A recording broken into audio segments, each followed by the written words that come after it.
Welcome back to another episode of ABA Mom. I'm your host, Allie, and today we have an exciting, incredibly important topic to dive into: quality supervision and applied behavior analysis. I am thrilled to introduce a guest today, Diamond, who is a board-certified behavior analyst and a passionate advocate for high-quality supervision in our field. Diamond, welcome to the show. Thank you for having me, Allie. It's a pleasure. Of course. Quality supervision is so crucial, especially for those entering the field and for the clients that we serve. So, to kick things off, Diamond, can you share a little bit about your background? Yes, thanks for asking. So I started in the field of ABA in 2015. I started in the ABA group homes where it was like very, very intense behaviors. The ages ranged from 5 to 43. They were obviously different houses. Everybody wasn't in one house, but it was different houses that you would go to. And we had one female house.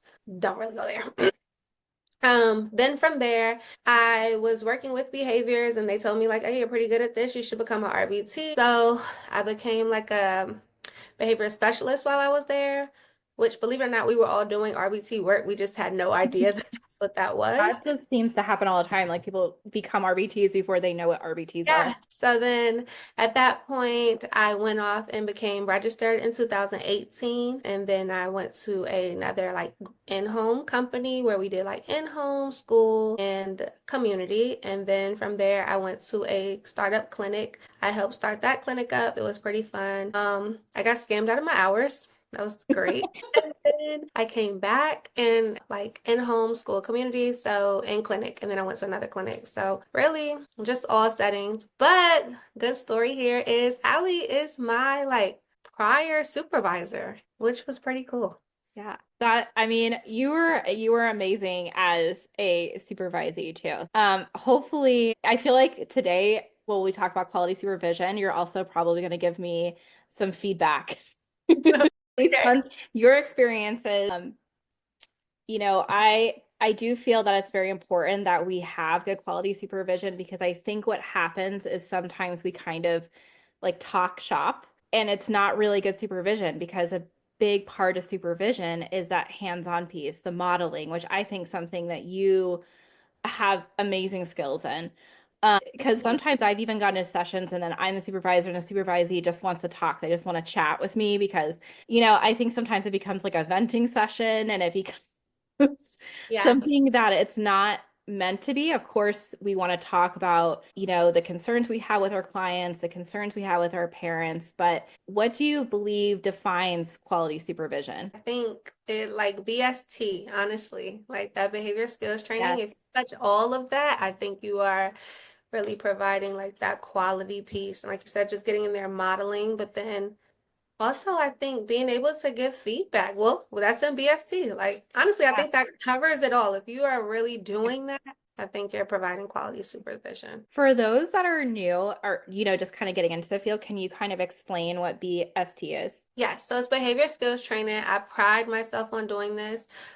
It's really going in, providing like that verbal instruction, and for all the gurus, don't hold me accountable. Like I'm going to mention them all, may not be in order, but that verbal instruction, and then of course like modeling the skill that you want to see, and then allowing them, like you want to role play it with them, and then allowing them to do that skill with the client, and then you providing them that feedback, and then they model again until they get, that 80% accuracy or whatever it is that you're going for until it hits fidelity. Yeah. And then the 80% accuracy just seems to be kind of the standard. And then I think another thing too is that interoperable agreement too, to make sure that, you're taking the same data. Especially I've had a couple RBTs that, they struggle with data or they get really kind of finger happy or pencil happy and they're just, yes, they're Mhm. doing it. I'm like, no, we didn't. We You need didn't to see read the that. definition. That's not what it says. Yes, and I But can agree with that. Like that is a big piece. And even your like most strongest RBTs, if you really take that IOA data or that inter-observer agreement data, you'll yeah, see like you are engaging in a little bit of observatories here because that's not it. right. So Yeah, I think that's definitely an important piece too.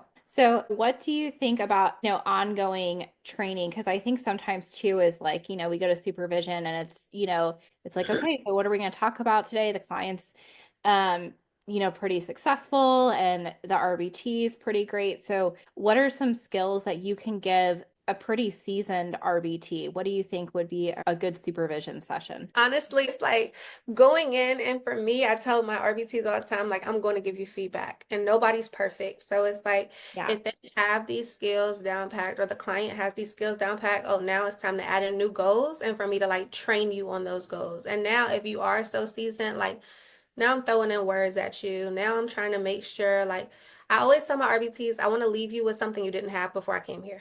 I like that one. I want to provide knowledge to you. I want to provide you with the skill. And a lot, like you said, like a lot of them, they do want to talk, but I think it's setting that foundation from when you start with them that this is not that. Like, we're not doing that because I think also, especially in the homes, I know if I was getting like services and the BCBA came, I wouldn't want y'all talking the entire time. Like, my child is Right. still up here. They still need services. Right. What's going on? So what are we doing today? Like, I don't need that. So Yeah. just also like nitpicking at that point. Like, I try to make it to where I'm coming and I'm fixing something. I'm giving you a compliment, but I tell people all the time, like, I'm not giving you no fake, like, that was a good job. You did, like, if you hear great feedback from me, it's because I really mean it. And it's typically Yeah. because I'm like, gave you a skill and now you're doing it. Like that instant reinforcement after you doing the skill. And it could just be your wording. Like, I'm going to change something. Yeah, there's always something that can be modified too. I mean, Mhm. and I think so sometimes if I'm like, okay, the programs are running really smoothly, it's a time to kind of probe skills, or maybe I'll even see something just kind of in their natural environment. I was like, okay, let's try this. Yeah, and So I'll just, teach yep, them. Like, I'll teach them about like probing skills and kind of like what the and that within itself is a skill that they need to know because let it help you as a BCBA. Like, hey, if you're probing this, don't give them a great job, no consequence behind it, just a simple okay and let it be done. So it's like that within itself is training as well. yeah. Yeah, I agree with that too. I like that too, that to teach them to probe because it's not just, us as the analysts saying, okay, like let's probe and try this. You want to teach them to just kind of seek out some new skills for your client to do or to Yes. grow. It's like, okay, I think they're really close to mastering this goal. And I do that all the time where it's like, they've almost mastered it, but let's just see if we can go into the next, short-term objective. Let's see if we can just do it. Or like I've had some clients where they've required like that MTT, that multiple trial training, and I have like learned to fade from that. So if some people do like an MTT3, one client of mine in particular, he needed that. But then when we went straight down to like, okay, let's go back to independent or that random rotation, he couldn't do it. So we faded to like an MTT2. However, once we got to like an MTT2 and then that MTT or just the regular like independent, he started playing because now we're presenting it so much and he knows it and he's like, so Yeah. my art, he's like, I think he's like playing. I know he knows this and I think he's just bored with it. So I straight up Yeah. said, like, he can, if I probe this and he does them perfectly, we're done with this goal. Like, Yeah. we are done. We're moving on. And I've seen that too, where it's just the client is just kind of done. They are not motivated to do the skill at this point, and they're just done with it. So, Like, we presented it way too many times for yep. him. And he's like, yep, I know this, but now I'm about to, and he will like point to the wrong one on purpose, knowing, but he's looking at the right one. And I'm like, yeah. And sometimes with that, that's even difficult. I've even done that with, a new skill and it's intentional. Like they are like, so what do you do in that situation? I know you said you're like, okay, so we're done with this goal. What do you do in this situation where you're teaching a new skill and you're like, okay, I think they really know how to do this, but they're kind of just messing around.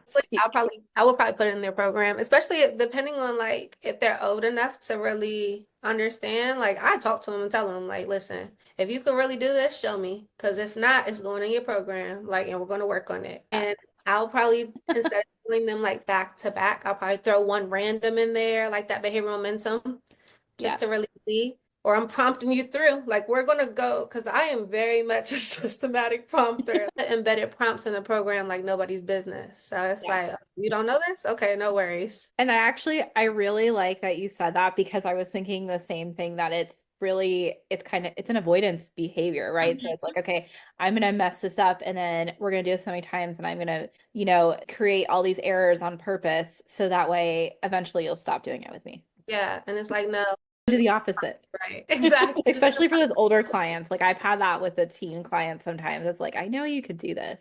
Yeah. Like, Or it's like kind of figuring out, and I straight up ask, like, what do you want? Like, yeah, what do you want from here? What do you want to do? yeah. Okay, well, let's get this done so we can do it.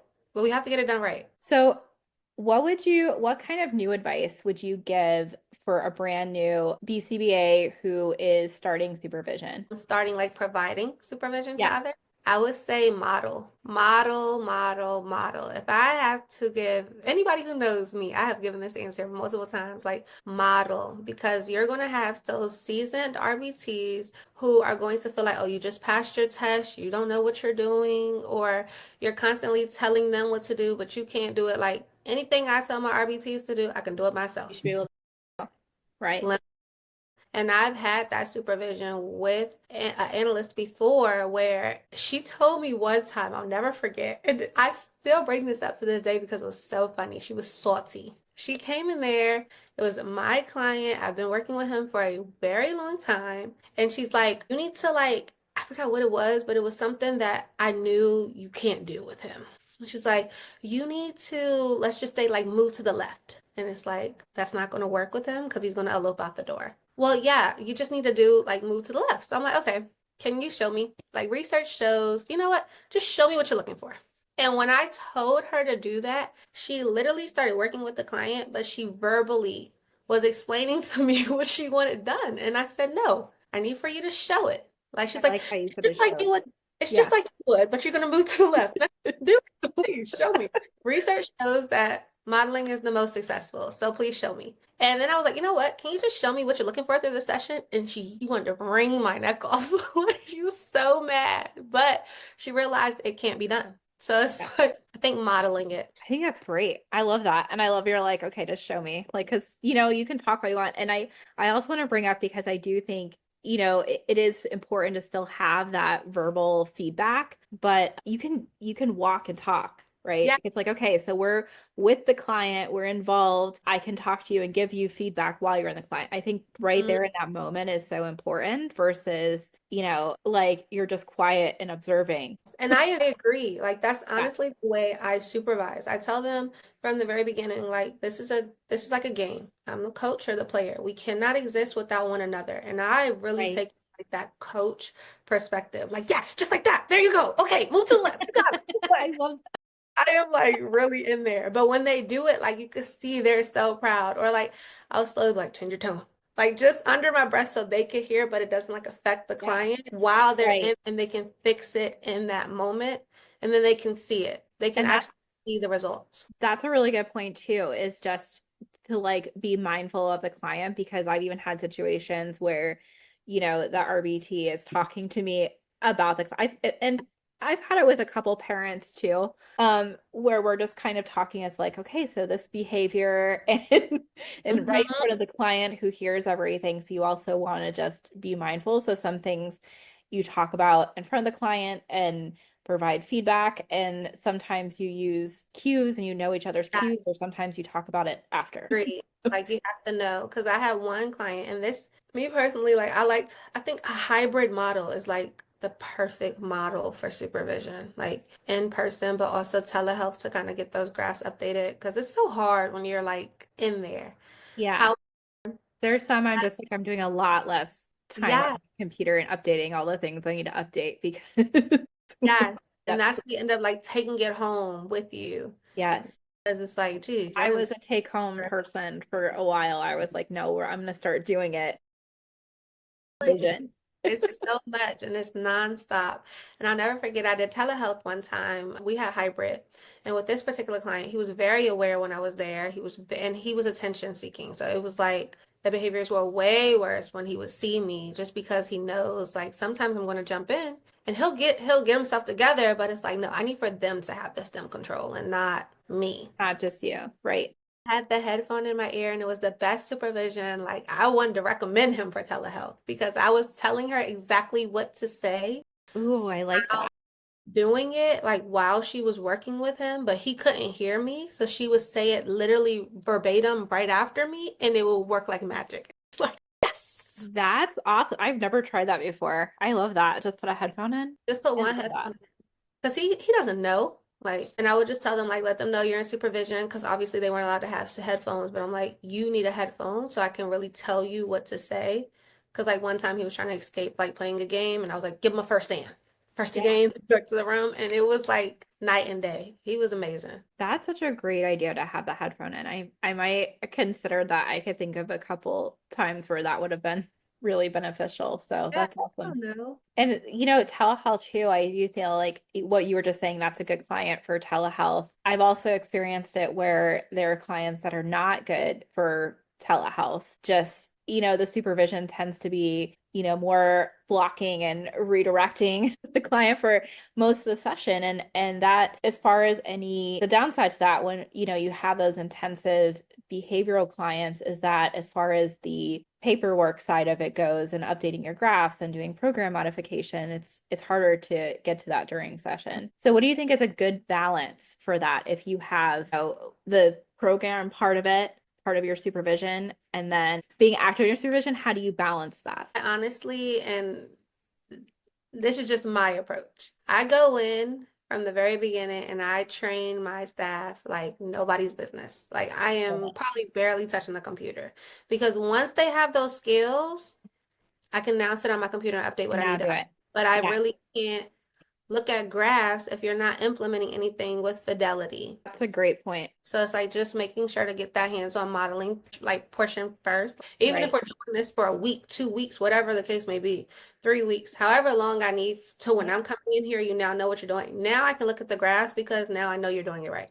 And I've even heard, I heard one time at a conference, they said, the one thing for supervision is we don't want to just be like in the West Wing, like we're on Hmm. the other side. So I love that you're so hands-on. I think that's so insightful for, especially for, I think even seasoned analysts, but also new analysts coming in, or, and maybe they didn't have great supervision. Maybe their supervision was their supervisor just sitting on the computer. And so they just they're not sure what they should be doing. I think I got the best compliment for one of my RBTs, and it was like almost a comparison. And she was like, "I like when you're here because it's like we're a team." As to I where love one of the it. other supervisors, Yeah. like she's just telling me what to do, because this was a Yeah. very high intense client, and it's like. I'm not going to tell you move the chair if you're blocking him. I'm just going to move it. And like, we're going to work together to sit in this chair. We're not going to move the chair, block the left, to the right. Like, let me help you, at least show you. So therefore, the next time, and if you jump Yeah. in So they know what to do. quickly, now they're looking like, okay, I see how you handled it. I can do it. Well, Diamond, thank you so much for joining today and shedding some light on essentials to supervision. I hope that our listeners today can take away some of these tips and promote quality supervision in their own practices. Absolutely. Thank you so much for having me. It was nothing short of a pleasure. Yeah, and thank you guys so much for tuning in to ABA Mom. If you enjoyed the discussion, please be sure to subscribe and leave a review.